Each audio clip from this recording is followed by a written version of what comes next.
The lone silhouette of Francis Ashcroft stood motionless against the fiery horizon, his weathered hat clutched against his chest as he gazed down at the small wooden cross marking his beloved Jessie's final resting place.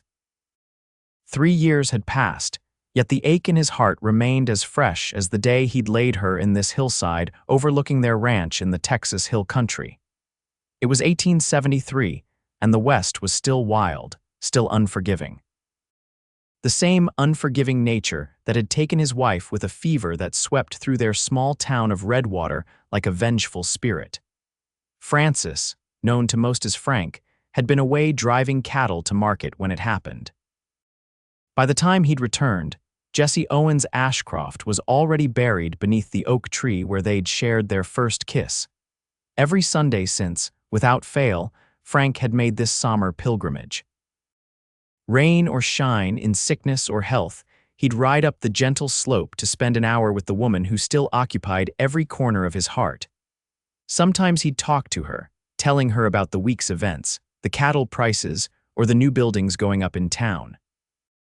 Other times, he'd simply sit in silence, letting his tears fall freely where no one could witness a cowboy's broken heart. Today was no different. He placed the carefully selected wildflowers, Indian paintbrush, and bluebonnets that she'd always loved at the base of the cross where her name was etched in his own unsteady hand. The spring air carried the scent of new growth, and birds called to one another in the branches above. "Got a letter from your sister yesterday," Frank said, his voice rough from disuse.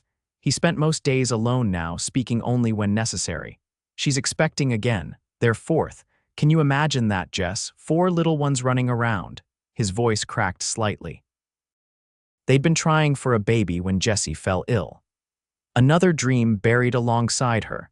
A gentle breeze rustled through the oak leaves, and Frank closed his eyes, allowing himself to imagine it was Jessie's fingers brushing through his hair as she'd often done.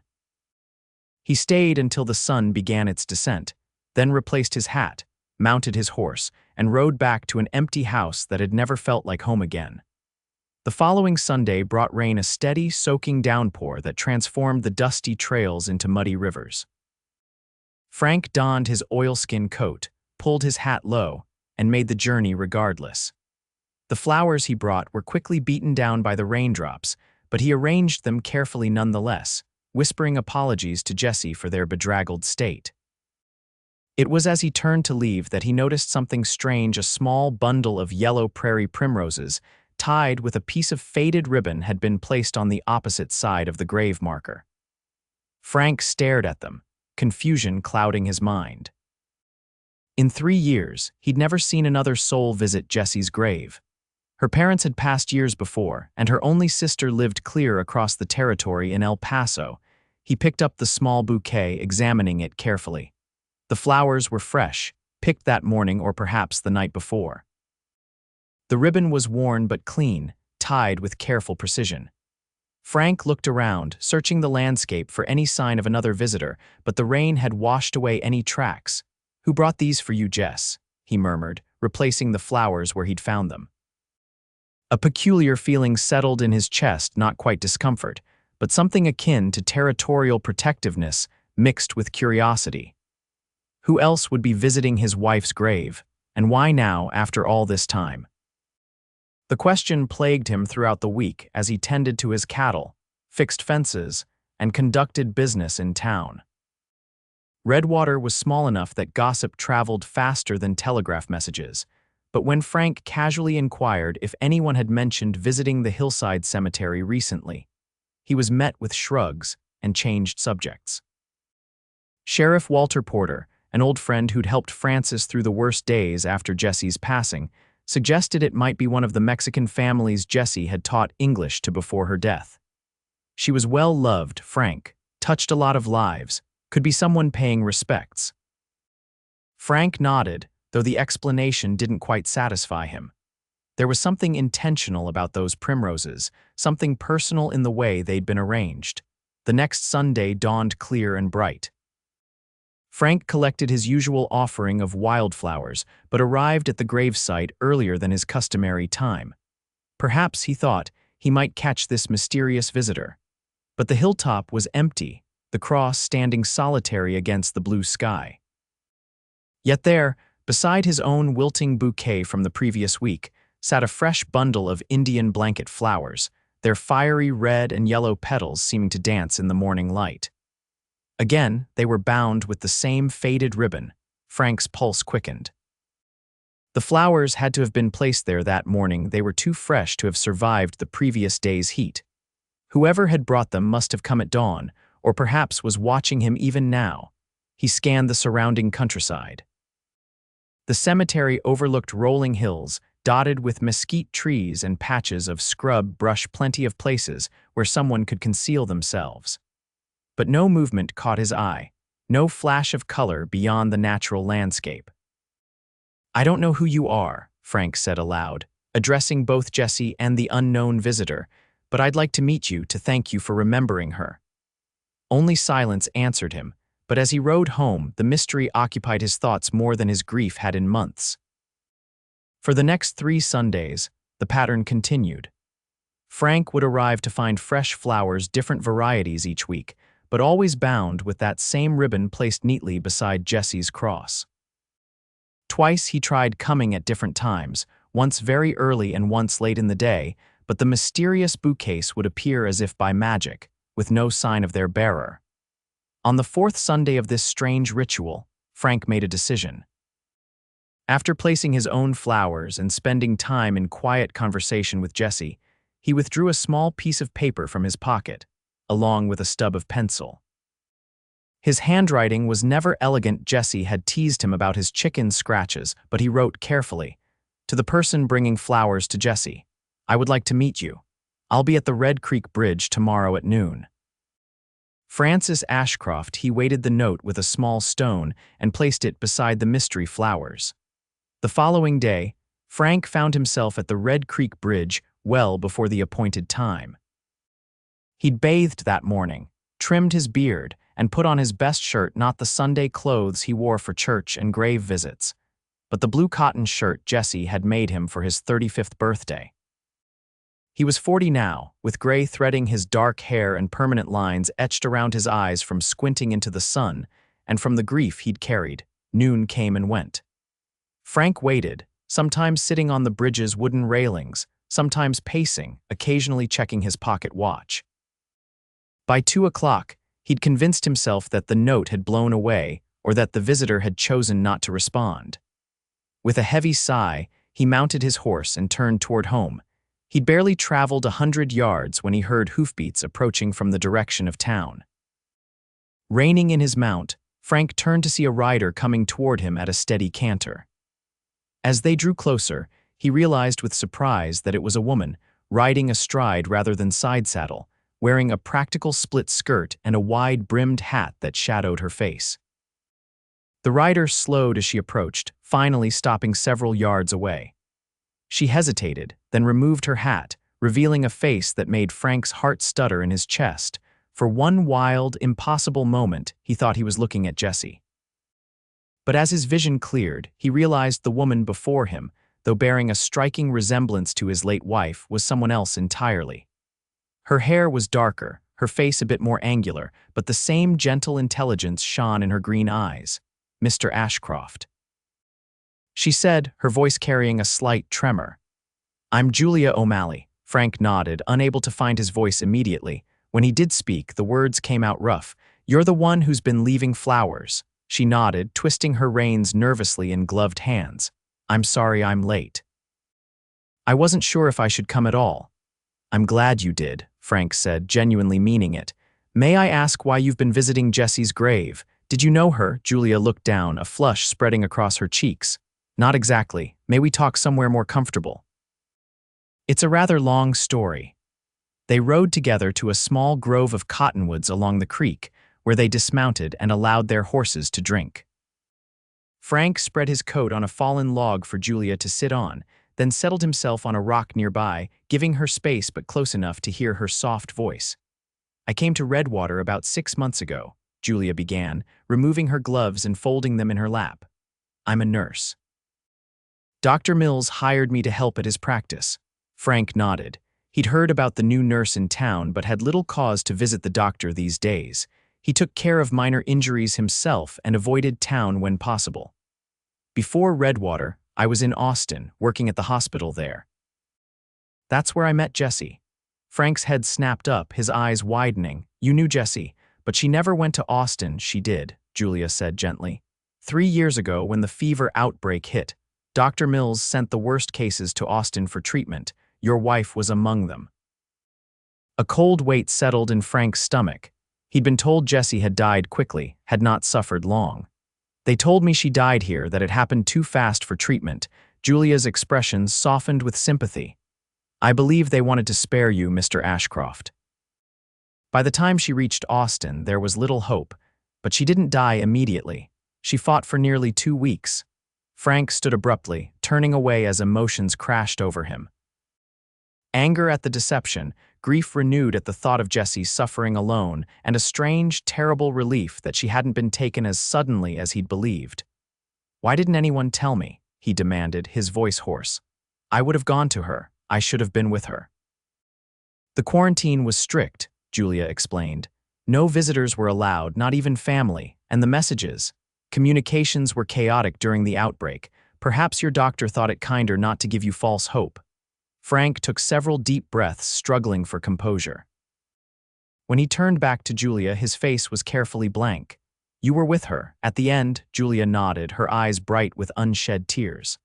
I was assigned as her nurse. We spent many hours together over those days. She spoke of you constantly.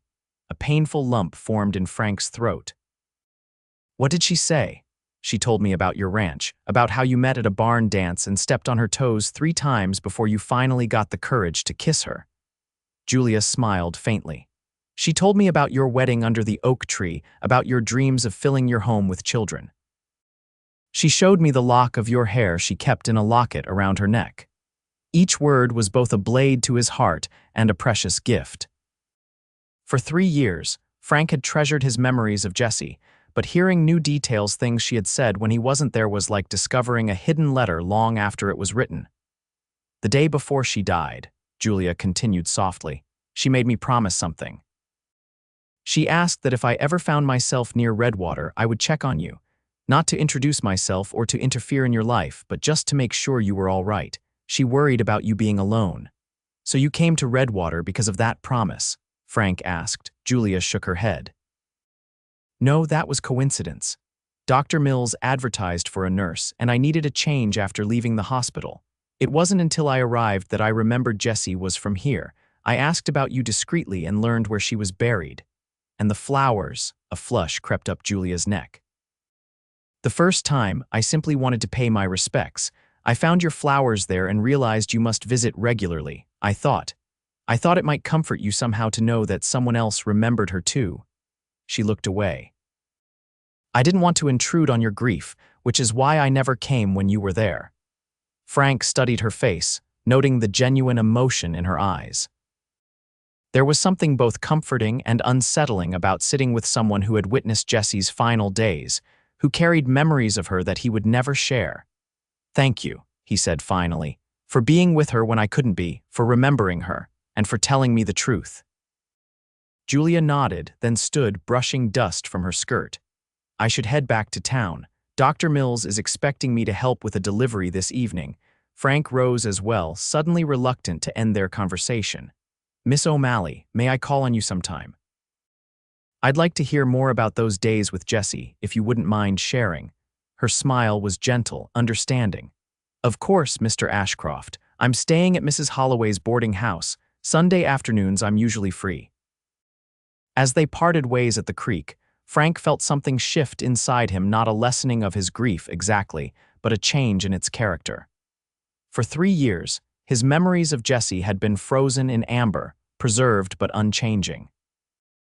Now, through Julia's recollections, Jessie seemed more real again, more present. That evening, sitting on his porch watching the sunset paint the hills in gold and crimson, Frank took out the small daguerreotype of Jessie he kept in his pocket watch.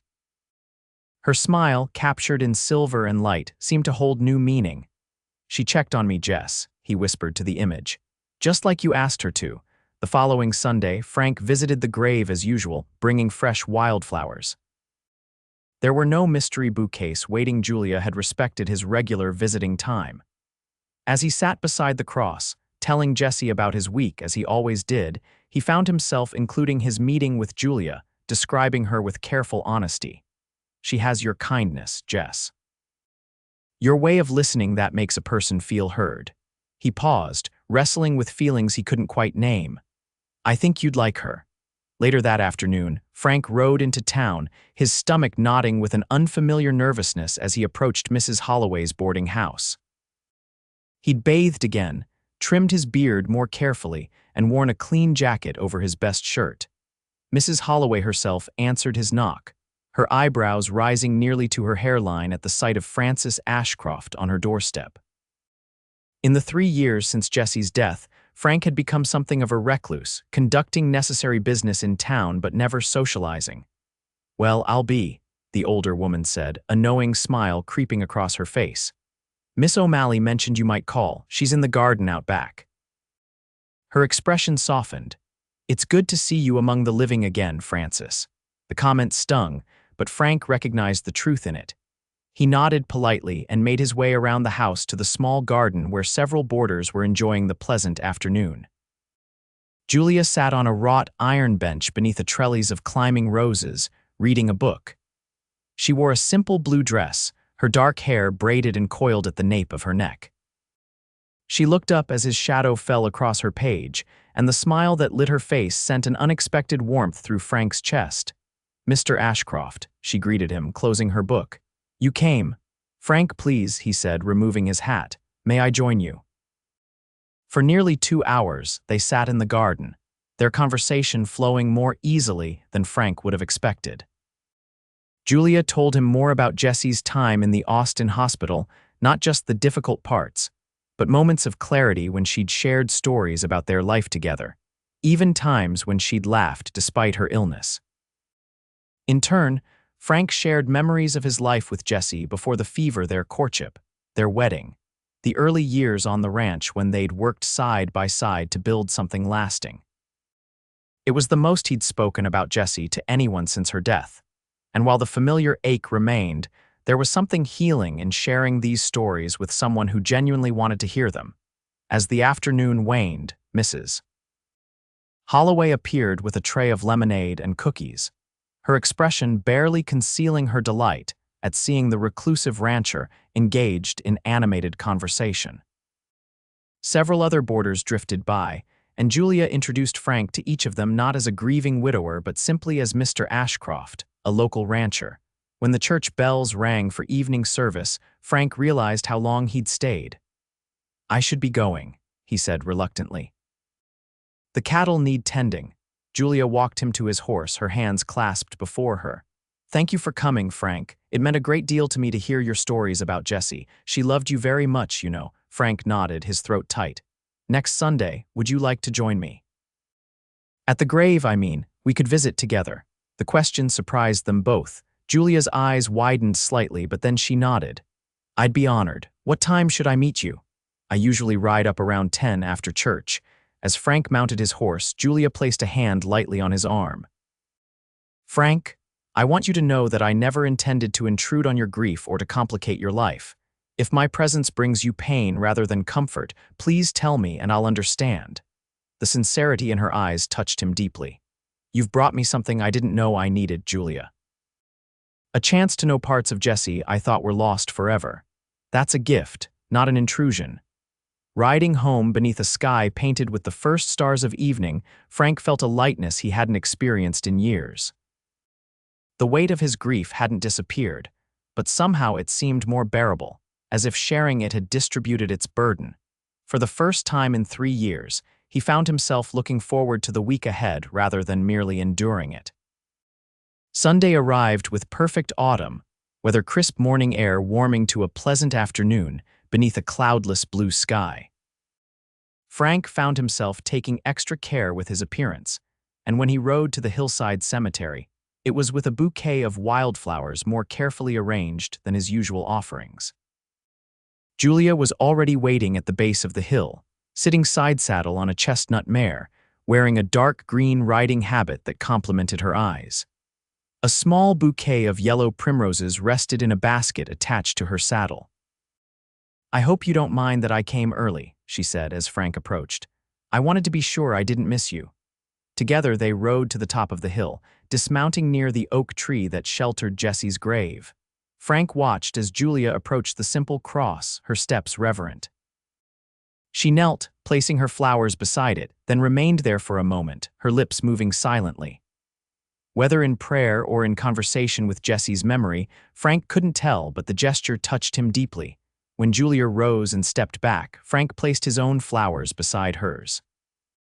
For a moment they stood in silence, side by side but not touching, each lost in private thoughts.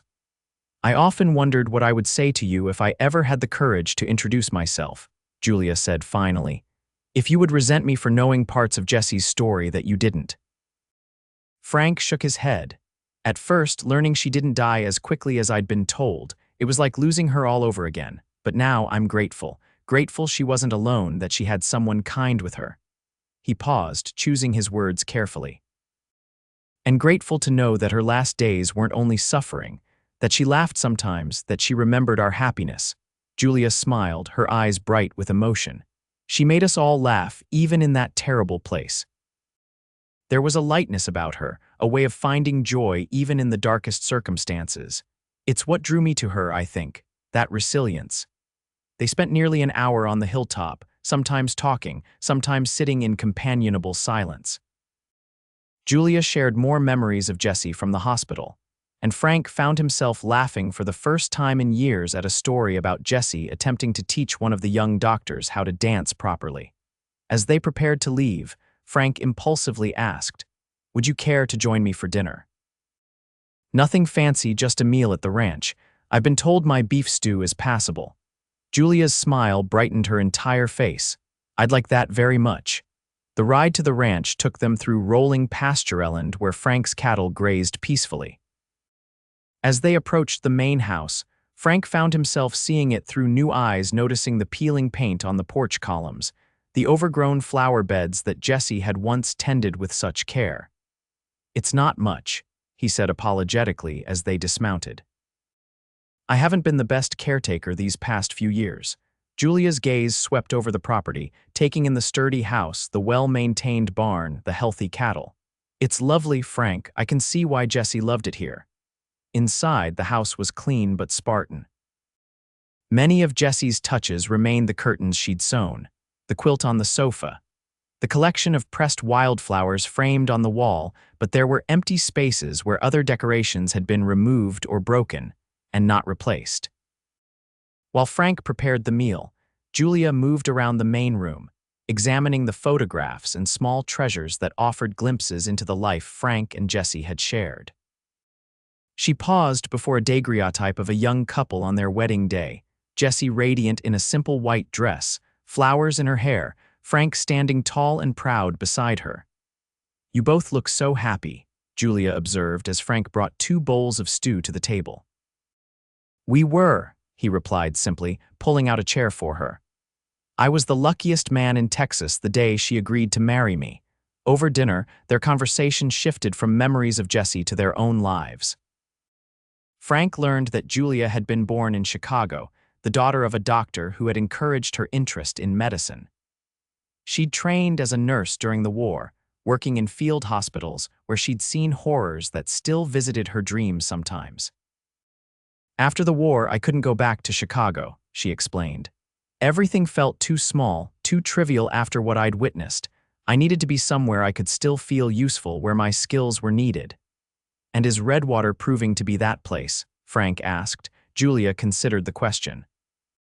"It is. Dr. Mills is a good man, not threatened by a woman with medical knowledge like some physicians, and the people here need us. There's no other doctor for 30 miles. As the evening progressed, Frank found himself increasingly drawn to Julia's intelligence, her quiet strength, the compassion that showed in every story she told about her patients. It wasn't just her connection to Jessie that interested him now, it was Julia herself, a woman unlike any he'd met since losing his wife.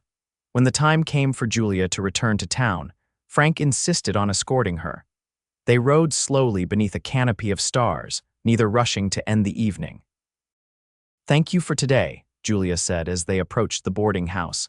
"For sharing your memories and your home." Frank reined his horse to a stop, turning to face her. "Would you consider visiting again? Perhaps next weekend I could show you more of the ranch." Julia's smile in the moonlight made his heart beat faster. "I'd like that very much, Frank."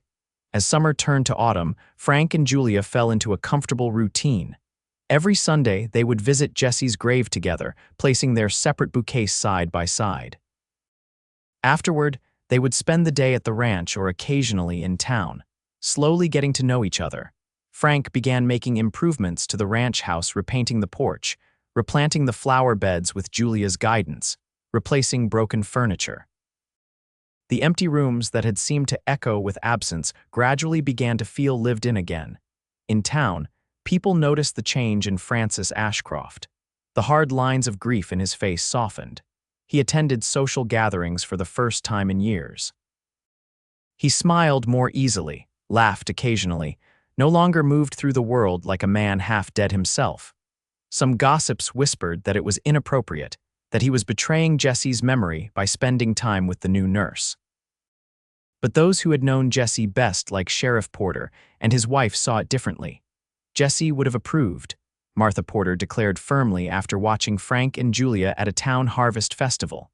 She never would have wanted him to spend his life alone.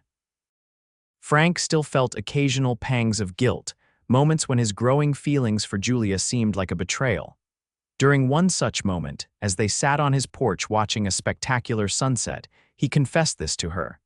"Sometimes I wonder if I'm being unfaithful to her memory," he said quietly. "If by finding happiness again, I'm somehow diminishing what we had." Julia was silent for a long moment, her gaze fixed on the horizon. "The night before Jessie died," she finally said, "she was very lucid. The fever had broken, though we knew by then it was only temporary. The disease had damaged her too severely for recovery." Frank listened intently. Though they had spoken often of Jessie's final days, Julia had never described the very end. "She asked me to sit with her, to hold her hand. She told me she wasn't afraid of dying, but she was afraid for you.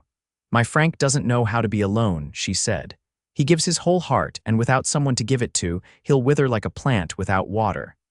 Tears welled in Frank's eyes, and he made no attempt to hide them.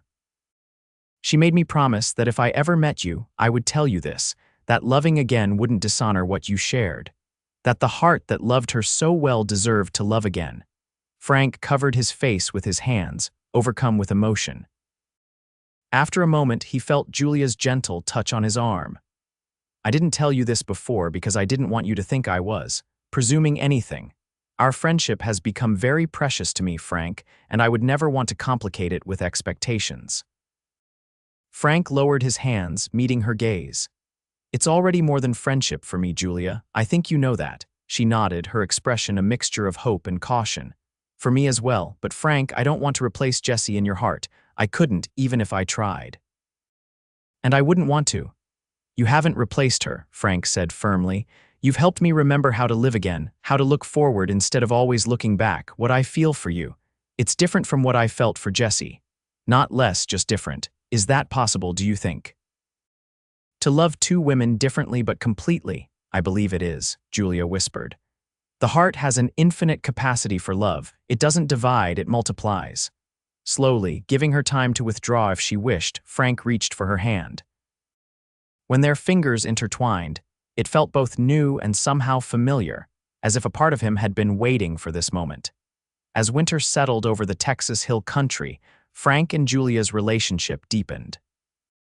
They still visited Jessie's grave together each Sunday, but now they sometimes spoke to her as a couple, sharing news of their lives as if conversing with a beloved friend. At Christmas, Frank invited Julia to spend the holiday at the ranch. He presented her with a small silver locket containing a pressed primrose, a remembrance of the first flowers she'd left at Jessie's grave. "It's beautiful," she said as he fastened it around her neck. "I'll treasure it always." Frank's gift to him was equally meaningful, a journal bound in soft leather, its pages filled with transcriptions of the stories Jessie had told during her time in the hospital. Julia had recorded them faithfully after Jessie's death, knowing someday they might provide comfort. "I thought they were lost forever," Frank said, his voice thick with emotion as he turned the pages, recognizing beloved memories in Julia's neat handwriting. "Nothing is ever truly lost," Julia replied softly. "Not as long as someone remembers." As they sat before the fire that night, wrapped in the quilt Jessie had made for their wedding, Frank realized he had reached a turning point. The grief that had defined him for so long had transformed into something else, a gentle melancholy that existed alongside his growing happiness with Julia. "Will you marry me?" he asked suddenly, the words escaping before he'd planned them. Not to replace what was, but to build something new together. Julia's eyes widened in surprise, then filled with tears of joy. "Yes," she whispered, "with all my heart, yes." They were married in the spring of 1874, beneath the same oak tree where Frank had wed Jessie years before. It was a small ceremony, attended by the townspeople who had watched Frank's journey from devastating grief to unexpected joy. Sheriff Porter served as best man, his wife Martha standing up with Julia. Dr. Mills was there, beaming with pride at the happiness his nurse had found. Even Mrs. Holloway shed a few tears as the couple exchanged simple vows. After the ceremony, while guests mingled and celebrated, Frank and Julia slipped away briefly to visit Jessie's grave. They placed a bouquet of spring flowers, primroses, bluebonnets, and Indian paintbrush against the wooden cross. "Thank you," Frank whispered to the memory of his first love. "For the joy we shared, and for sending Julia to me when I needed her most." Julia placed her hand in his. "And thank you for teaching this man how to love so well. I promise to cherish him as you would have wanted." As they turned back toward their wedding celebration, toward the future they would build together, Frank felt a perfect peace settle over him. The cowboy who had visited his wife's grave each Sunday had found a second chance at happiness, not despite his grief, but through it. And somewhere, he believed, Jessie was smiling.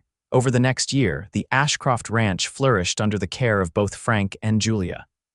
What had once been merely a working cattle operation became a true home again. Julia planted a vegetable garden and expanded the flower beds, while Frank built new furniture for the parlor and added a proper medical room where Julia could treat minor injuries and illnesses for ranch hands and neighboring families. Their Sunday visits to Jessie's grave continued, though they became less about mourning and more about honoring a beloved memory. Sometimes they would bring a picnic lunch and spend the afternoon beneath the oak tree, reading or talking or simply enjoying the peaceful hilltop view. The town of Redwater embraced Julia completely. Her medical skills made her invaluable, especially when a flash flood in the spring of 1875 left many injured and displaced.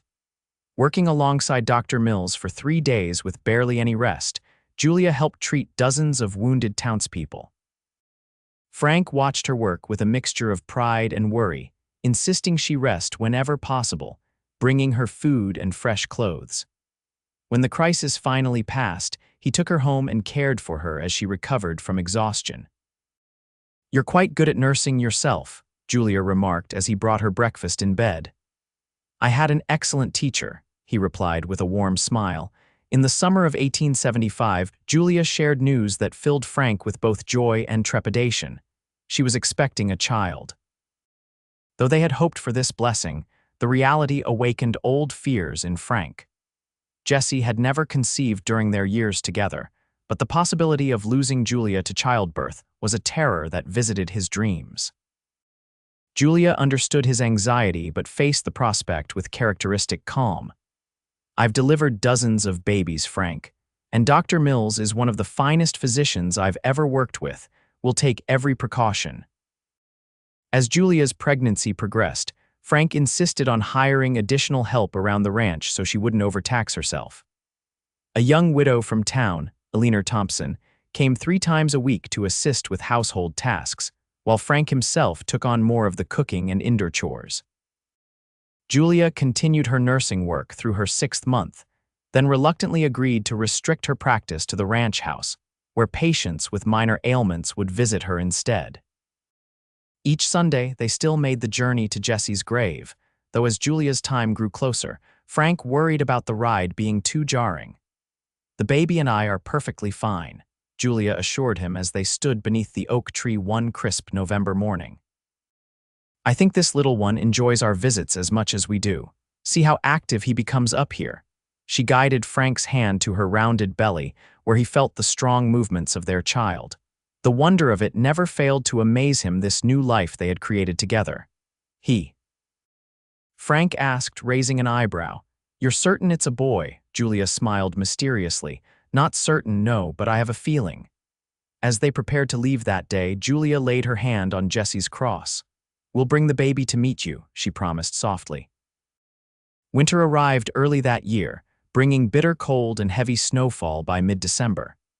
Julia's time was drawing near, and Frank had arranged for Dr. Mills to stay at the ranch for the week surrounding her expected delivery date.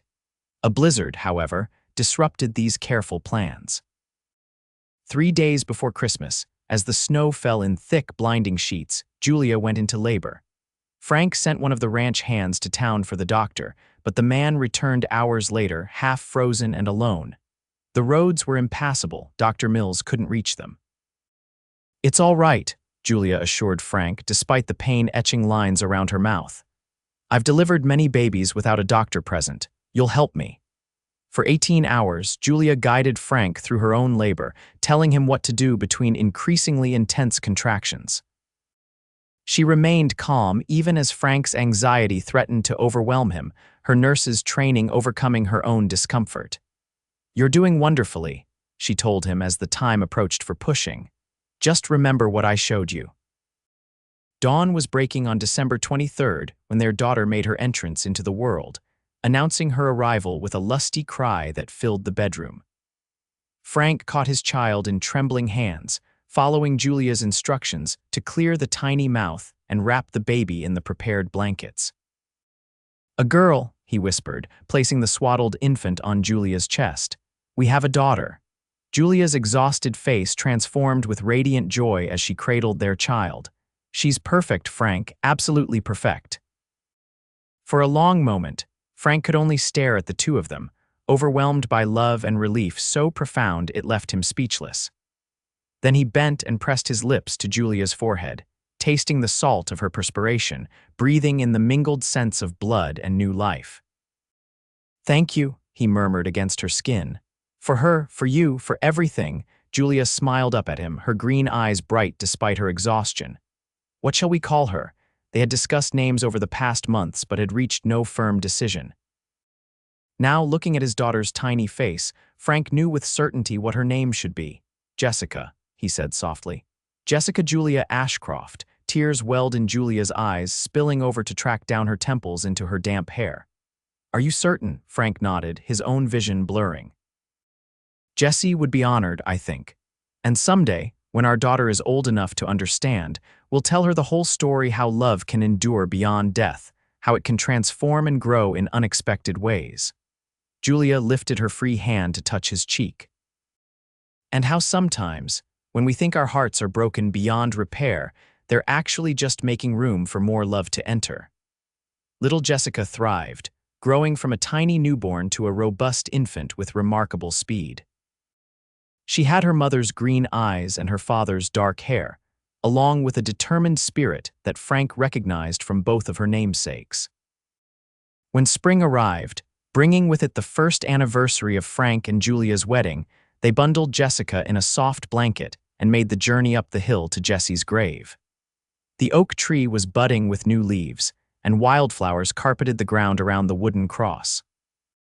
"Jessie," Frank said as they stood together beneath the spreading branches, "we've brought someone to meet you. This is Jessica Julia Ashcroft, our daughter." Julia unwrapped the baby slightly, turning her so her curious gaze could take in the surroundings. "Your legacy lives on in her, Jessie. In her name, in the love that created her, in the stories we'll tell her as she grows."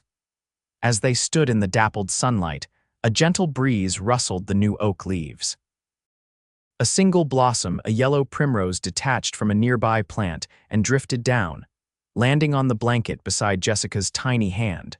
Frank and Julia exchanged a look of wonder, then smiled. Some might call it coincidence, but to them, it felt like a blessing, a reminder that love never truly dies, it simply changes form. "I think she approves," Julia whispered, leaning against Frank's shoulder. Frank nodded, his heart full beyond measure.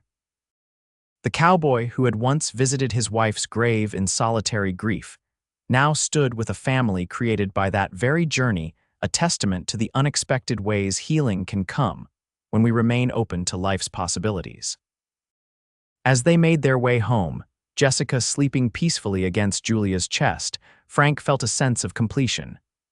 The circle that had begun in sorrow had transformed into one of joy. And each Sunday, as they continued their visits to the hilltop grave, they would remember the path that had brought them together, a path marked by grief and hope, endings and beginnings, and flowers that appeared just when they were needed most. Years passed, and the Ashcroft family grew. 2 years after Jessica's birth, Julia gave birth to twin boys they named James and Joseph. 3 years later, another daughter joined the family, Emma Rose, named for both grandmothers. The ranch prospered under Frank's careful management, expanding to include orchards and additional pastureland.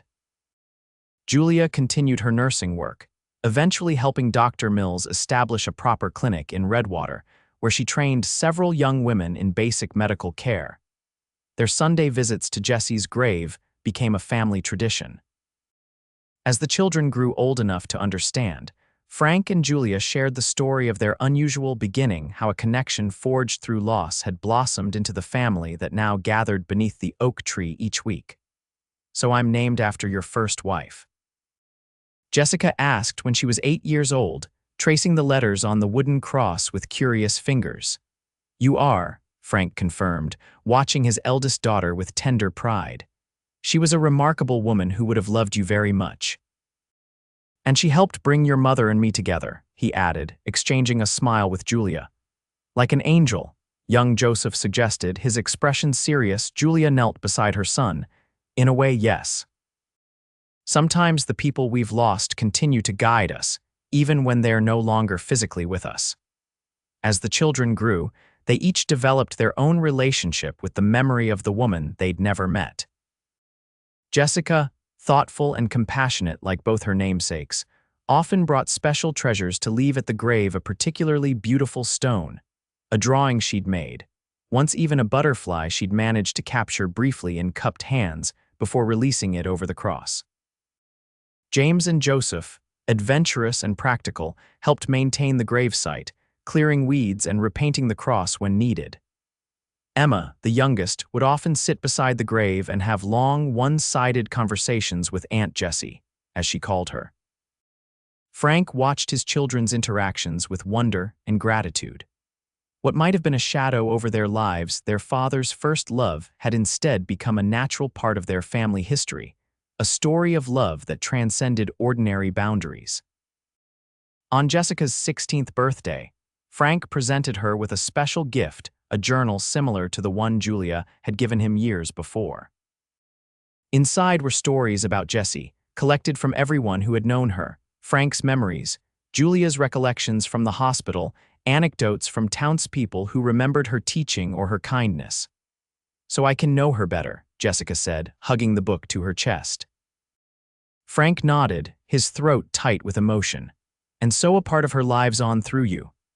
That night, as Frank and Julia sat on the porch watching the sunset, he reflected on the journey that had brought them to this point. "Sometimes I try to imagine what my life would have been if Jessie hadn't fallen ill," he confessed. "If she were still here." Julia's hand found his in the gathering darkness. "I do the same sometimes, wonder about the paths not taken. It seems wrong somehow to think that my greatest loss led to my greatest happiness. Life rarely gives us simple emotions," Julia said softly. "Joy and sorrow, loss and gain, they're often woven so tightly together we can't separate them." Frank brought her hand to his lips. "I've been blessed twice in my life with extraordinary love. Most men don't get even one such blessing." Julia leaned her head against his shoulder. "And our children are blessed with a legacy of love that teaches them it's never limited, never finite. That hearts can expand to embrace both memory and possibility." As they sat together in comfortable silence, Frank thought about the Sundays yet to come, Jessica's wedding someday, perhaps, grandchildren to introduce to the hillside grave. The continuing cycle of life that Jessie remained a part of, even in absence. The cowboy who had once visited his wife's grave in solitary grief had found not just consolation, but a rich and meaningful life through that very devotion. And though the mystery of the flowers had been solved long ago, Frank still sometimes felt a sense of wonder when he stood beneath the oak tree, as if the hand that had guided Julia to leave those first primroses continued to watch over them all. "Next Sunday," he said as stars began to appear in the darkening sky, "let's bring a picnic to the hill, all of us together." Julia nodded, understanding as she always did the unspoken meaning behind his words that every moment with those we love is precious, that the sharing of memories keeps them alive, and that the greatest tribute to those we've lost is to live fully in their absence. "A celebration of family," she agreed, "past, present, and future." And so the tradition continued, evolving with each passing year but always centered on the same essential truth. That love, in all its forms, endures beyond time and circumstance, connecting those who have gone before with those who remain, creating a tapestry of shared experience that neither death nor distance can unravel. For Frank Ashcroft, the cowboy who had once thought his heart buried beneath a wooden cross, this understanding was his greatest treasure, a gift received through grief, nurtured through healing, and now passed on through the generations of a family built on twice blessed love.